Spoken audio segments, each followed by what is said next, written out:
O Evangelho segundo o Espiritismo, capítulo 7. Instruções dos Espíritos. O orgulho e a humildade. 11. Que a paz do Senhor seja convosco, meus caros amigos. Venho até vós para vos encorajar a seguir o bom caminho.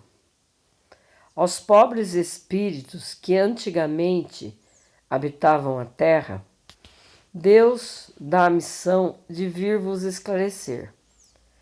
Bendito seja pela graça que nos concede em poder ajudar o vosso adiantamento.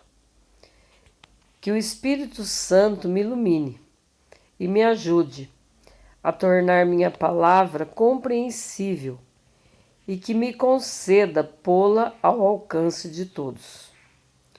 Todos vós, encarnados, que estáis na dificuldade e procurais a luz, que a vontade de Deus me ajude para fazê-la brilhar aos vossos olhos. A humildade é uma virtude bem esquecida entre vós. Os grandes exemplos que vos foram dados são bem pouco seguidos. E todavia, sem a humildade, podeis ser caridosos para com o vosso próximo? Oh, não, porque esse sentimento nivela os homens. Diz-lhe que são irmãos, que devem se entreajudarem e os conduz ao bem. Sem a humildade, vos adornais de virtudes que não tendes, como se trouxesseis um vestuário para esconder as deformidades de vosso corpo. Recordai aquele que nos salva. Recordai a sua humildade, que o fez tão grande e o colocou acima de todos os profetas. O orgulho é o terrível adversário da humildade. Se o Cristo prometia o reino dos céus aos mais pobres, foi porque os grandes da terra imaginam que os títulos e as riquezas são recompensas dadas ao seu mérito e que sua essência é mais pura que a do pobre. Eles creem que lhes são devidos e por isso, quando Deus lhes retira, acusam-no de injustiça. Ó, irrisão e cegueira! Deus vos distingue pelos corpos? O envoltório do pobre não é o mesmo que o do rico? O Criador fez duas espécies de homens? Tudo o que Deus fez é grande e sábio. Não lhe atribuais nunca as ideias que nascem nos vossos cérebros orgulhosos. Ó rico, enquanto dormes sob teus tetos dourados, ao abrigo do frio, não sabes que milhares de teus irmãos, iguais a ti, estão estirados sobre a palha? O infeliz que sofre de fome não é teu igual? A essas palavras teu orgulho se revolta. Bem o sei. Consentirás em dar-lhes a esmola, mas apertar-lhe a mão fraternalmente jamais. Que dizes eu, descendente de um sangue nobre, grande da terra, seria igual a esse miserável esfarrapado? Vã utopia de supostos filósofos.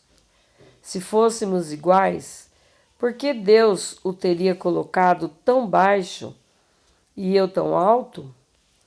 É verdade que vosso vestuário não se assemelha em quase nada, mas dele despojados ambos, que diferença haveria entre vós?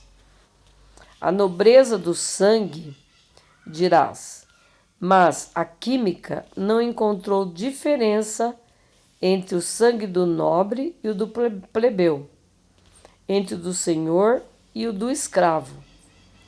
Quem te diz que tu também não foste miserável e infeliz como ele? Que não pediste esmola? Que não a pedirás um dia aquele que desprezas hoje? As riquezas são eternas? Elas não se acabam com esse corpo, com esse envoltório perecível do teu espírito? Ó, volta-te humildemente sobre ti mesmo. Lança, enfim, os olhos sobre a realidade das coisas deste mundo, sobre o que faz a grandeza e a inferioridade no outro. Lembra que a morte não te poupará mais que a um outro, que os títulos não te preservarão dela, que ela pode te atingir amanhã, hoje, numa hora, e se tu te escondes do teu orgulho, então eu te lastimo, porque serás digno de piedade. Orgulhosos, que éreis antes de serdes nobres e poderosos? Talvez estivesseis mais baixo que o último de vossos criados.